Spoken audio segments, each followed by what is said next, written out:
Shanghai, a city self-rescue in subsidence. Excessive pumping of groundwater used to be the main cause of land subsidence in Shanghai. However, after effective sink control measures are taken, another reason affecting Shanghai's land subsidence is the continuous rise of high-rise buildings. Uneven settlement from massive building and subway construction still plagues Shanghai. Our reporter/Ma To from Shanghai. Zhang Mingjing decided to return to China for development in 2006 after 8 years of research work in Japan, the United Kingdom and Canada. Standing on the bank of the Huangpu River in Shanghai and looking at the opposite bank, he was excited by the towering skyscrapers in Lujiazhuai.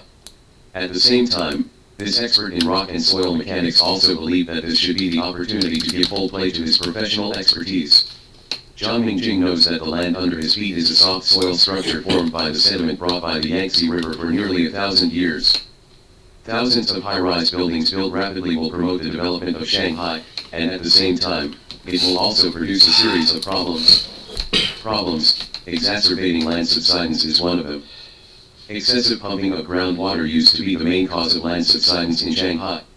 However, after effective sink control measures are taken, another reason affecting Shanghai's land subsidence is the continuous rise of high-rise buildings. Since the 1990s, land subsidence in the high-rise Lujiazhuai area has reached 12 mm to 15 mm per year. Landfall caused by rising buildings.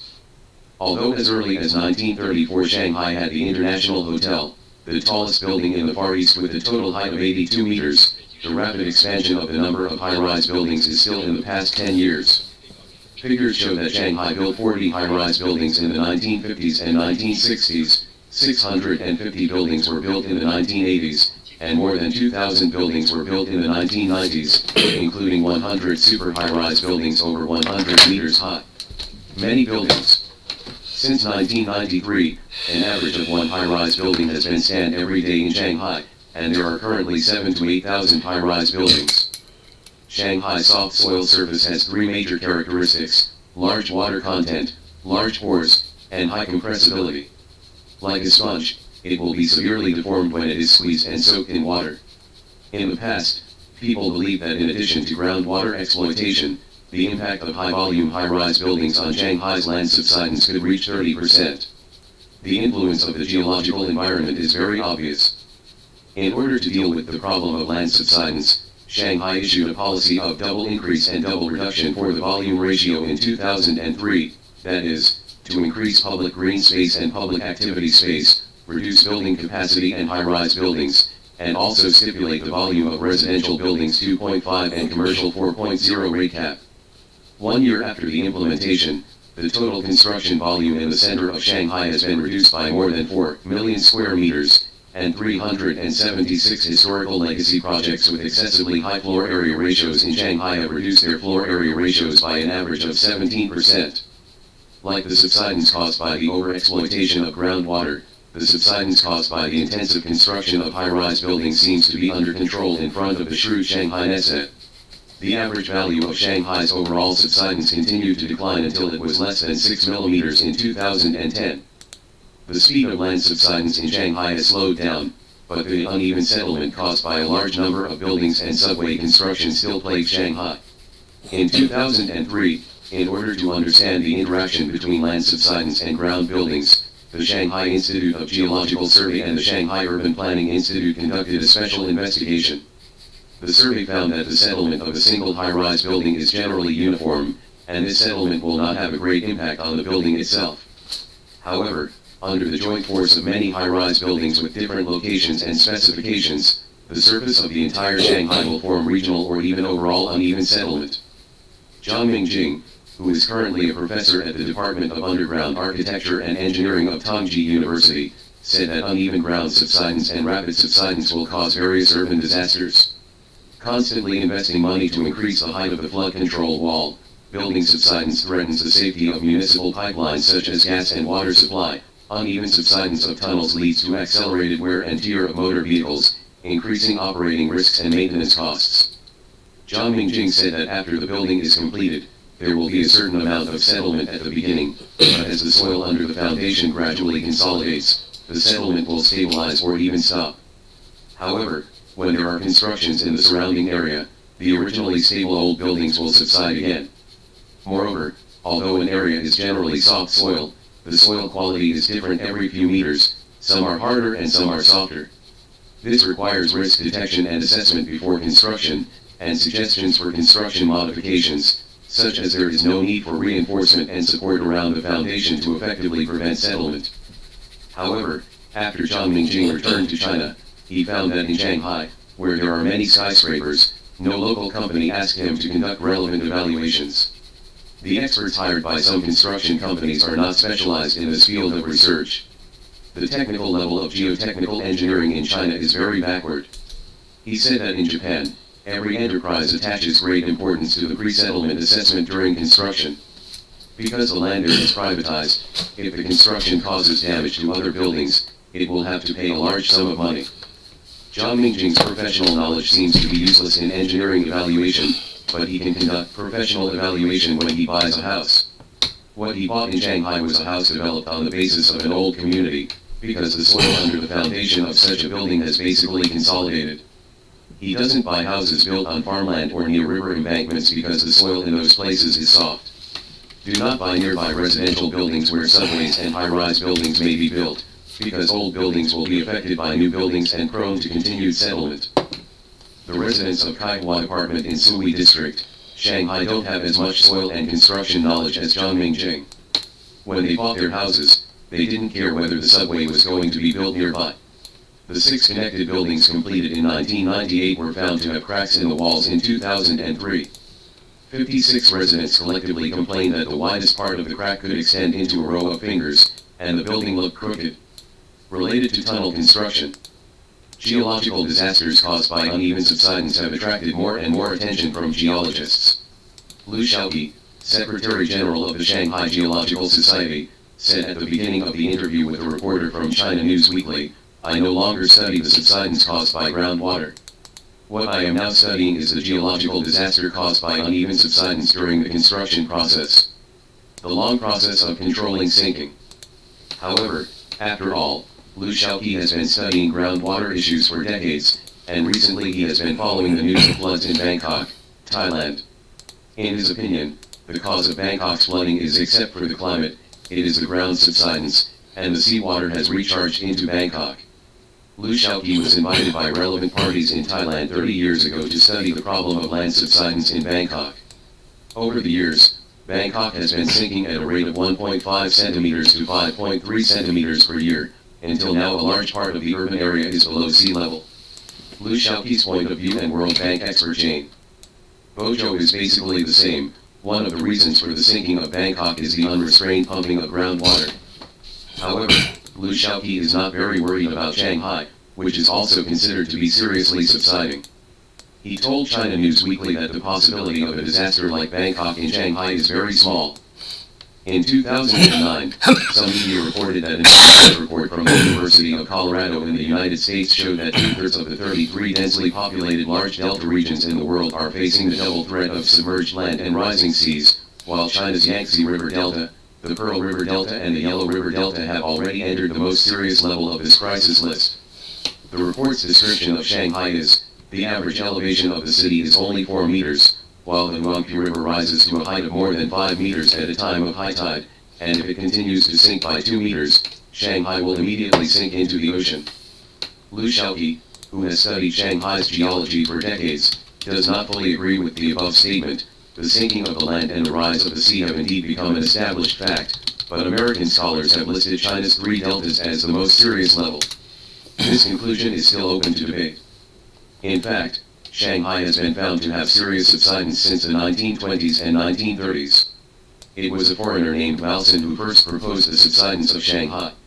Based on the measurement results of repeated benchmarking points from 1921 to 1938, he proposed the existence of land subsidence in Shanghai. From 1921 to 1965, the urban area of Shanghai subsided by a total of 1.69 meters.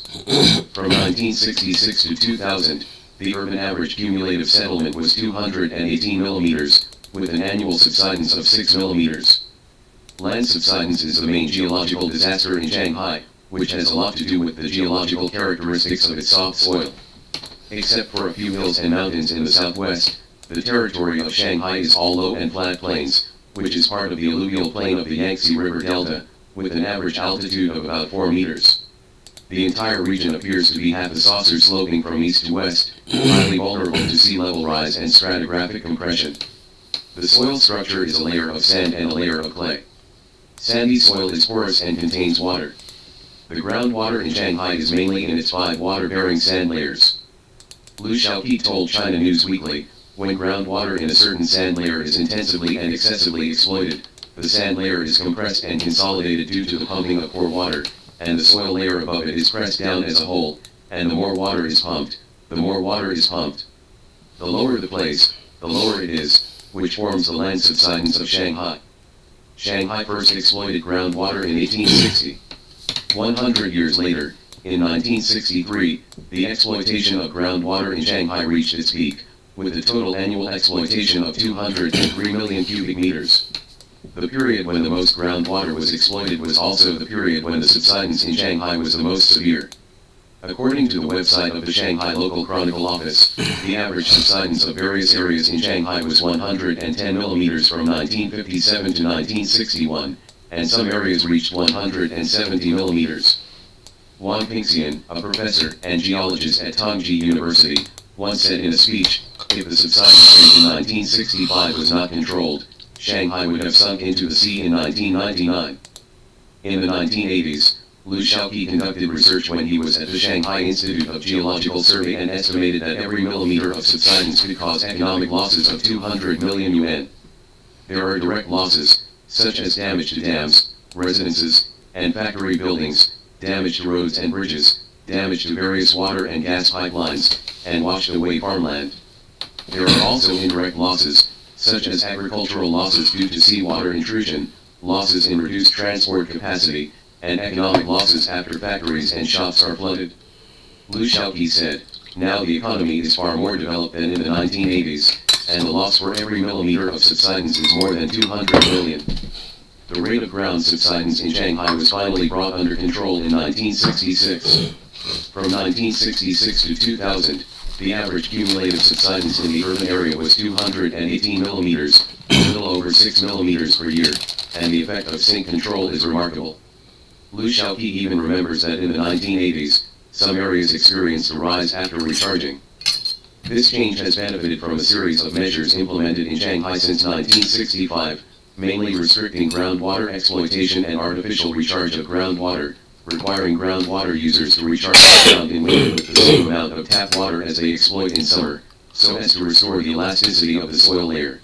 To control land subsidence, Shanghai has also built the most advanced flood control dams, established ground subsidence and groundwater level monitoring systems, and is building an automatic early warning and forecast system project for land subsidence.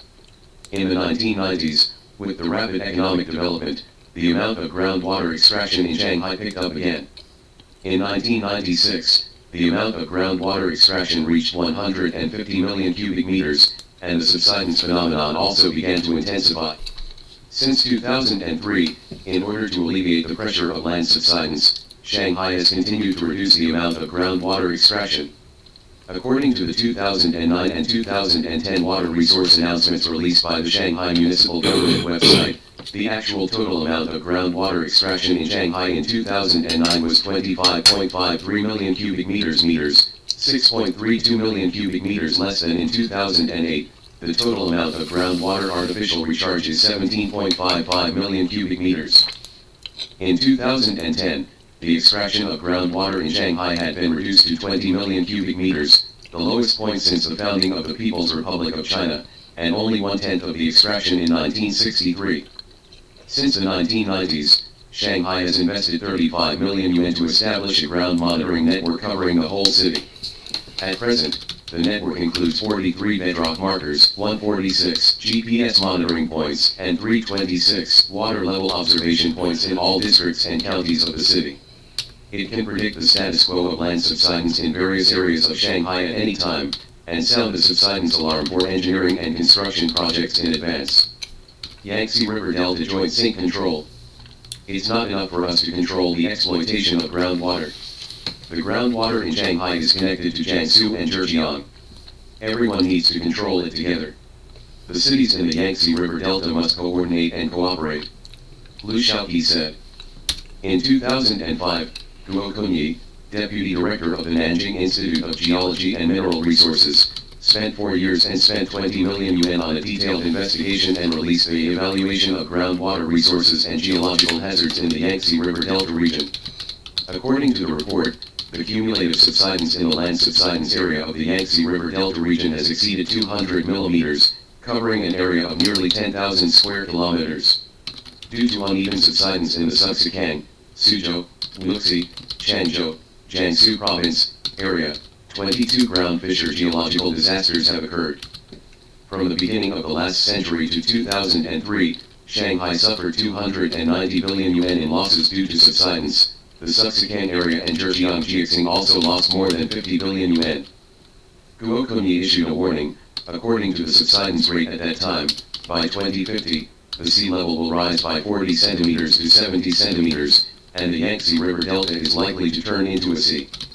Zhao Jiankang, chief engineer of the Geological Environment Inspection Institute of the Zhejiang Provincial Department of Land and Resources, is optimistic about the subsidence situation in the Yangtze River Delta. This is no longer the case now. The subsidence has improved a lot, and some areas have even risen. The Geological Monitoring Institute where Zhao Jiankang works monitors the subsidence of the whole province of Zhejiang every year and publishes an environmental bulletin for that year. They found that land subsidence in the Zhejiang coastal plain continued to slow down in 2009. Zhao Kangkang said that Shanghai, Jiangsu, and Zhejiang's joint anti-subsidence work in the Yangtze River Delta began in 1999. After the joint work, Zhejiang province has greatly reduced the amount of groundwater extraction every year, and used more surface water for domestic water, such as diverting water from the upper reaches of Tegu Lake. The amount of groundwater extraction dropped from 150 million cubic meters in 2000 to 16 million cubic meters last year. However, because Zhejiang is the place where the subsidence is relatively light in the Yangtze River Delta, recharge is not used. Another corner of the Yangtze River Delta, Jiangsu, has settled much faster than Zhejiang, and the measures taken are even more severe. Since the 1980s, the township enterprises in Subsidence area have flourished. However, due to the lack of awareness of environmental protection, the discharge of sewage and wastewater has caused serious pollution of surface water, so they had to turn to underground water intake, and the excessive exploitation of groundwater made Subsidence a funnel connected into one. In the 3 cities of Wuxi, Suzhou, Changzhou, and surrounding towns, if the groundwater level drops by 10 meters, the area of the funnel has reached 5,000 square kilometers. In the 1930s, there were only 2 deep underground wells in Suzhou, but in the 1990s, the number had increased to 340. The daily extraction of groundwater soared from 500 tons in the 1930s to 120,000 tons in the 1990s. The water level of the underground funnel dropped from 3 meters to more than 61 meters. In 2000, the cumulative land subsidence in Suzhou urban area generally reached 40 centimeters to 60 centimeters, and the serious area exceeded 160 centimeters. The largest cumulative land subsidence in Wuxi urban area and Changzhou urban area exceeded 120 centimeters and 110 centimeters respectively. In August 2000, the People's Congress of Jiangsu Province promulgated the decision on prohibiting the exploitation of groundwater in the Suzhou, Wuxi, and Changzhou areas within a time limit, which was the first in the country to pass legislation to implement a time limit ban on groundwater mining. Since then, the rate of land subsidence has slowed down. The subsidence rate in Suzhou has dropped from more than 25 millimeters per year to less than 10 millimeters. In Wuxi, it has dropped from 100 millimeters per year to 10 to 15 millimeters, and in Changzhou, it has dropped from 120 millimeters per year to 8 millimeters per year. Zhao Jiankang was also surprised why the Yangtze River Delta's linkage cooperated so tacitly. One statement he appreciates now is that groundwater has no administrative divisions.